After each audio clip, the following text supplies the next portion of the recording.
Guys, ako nga pala'y magluluto ng pritong isda, ginataang kalabasa with sitaw, at ang sahog ay hipon na masarap. Okay, let's mag-uumpisa na ako magluluto. Una, syempre, maghahalo ako ng gata. Ilalagay ko na rin yung bawang, sibuyas, at luya. Pinaghahalo ko na yan lahat. Aking mga sahog.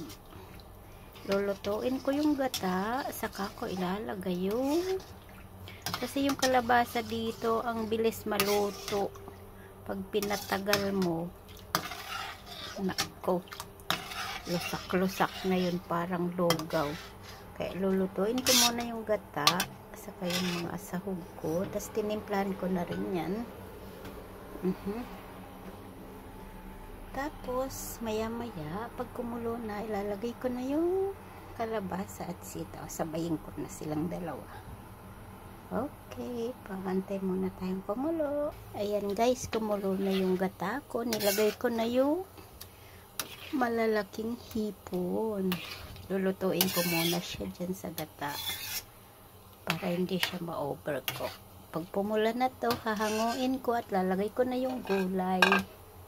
At yung gulay naman lulutuin ko. Pag luto na yung gulay, saka ko na to lalagay hipon para hindi siya overcook.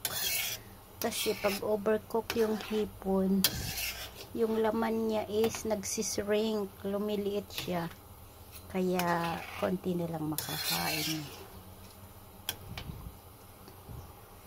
Okay, konting kulo.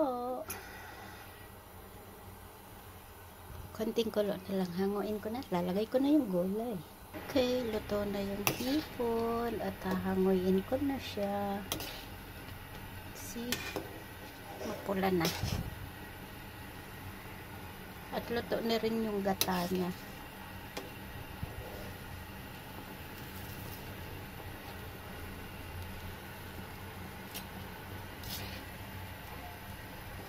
See, kaya maganda pag ganito.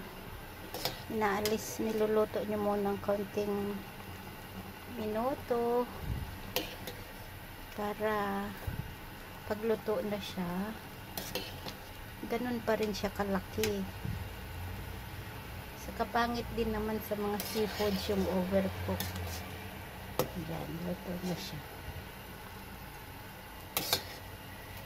Okay, lalagay ko na yung gulay ko. Ayan siya. Oh. See, ganun pa rin siya kalalaki. Hindi siya nag-shrink. Lalagay ko na yung gulay ko. Konting minutes lang to. Hindi nga 10 minutes yata. 10 minutes or 15 minutes.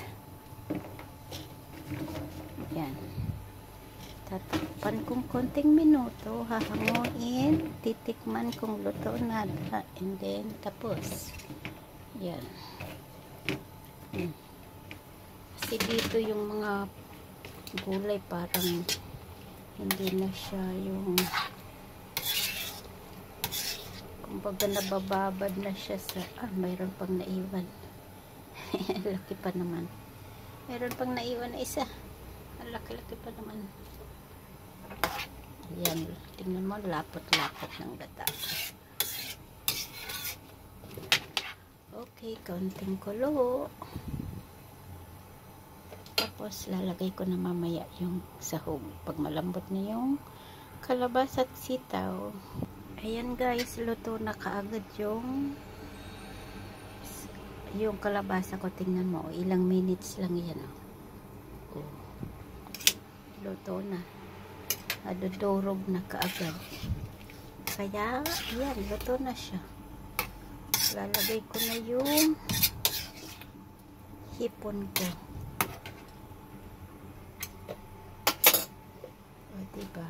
Ang bilis lang maluto. Okay, guys.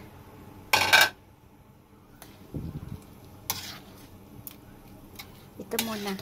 Kasi hindi ko kayang pagsasabayin. Nagpiprito pa ako ng isda. Ayan. Kahit matigas-tigas pa yung kalabasa, pag tinakpan mo yan, ma-overcook na. Kaya hanggang ganyan lang siya. Hindi ko na siya tatakpan kasi ayan, tingnan mo. Pag masyado kong hinahalo, dudurog na siya. Papatayin ko na, guys. At hindi naman siya pwedeng overcook. Yan.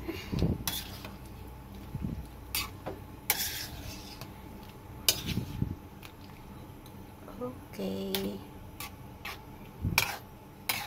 Yum, yum, yum. Okay.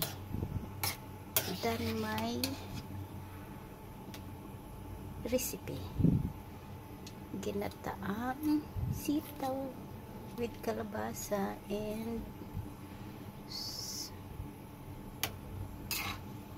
hipon. Ayan. Okay. Take a picture.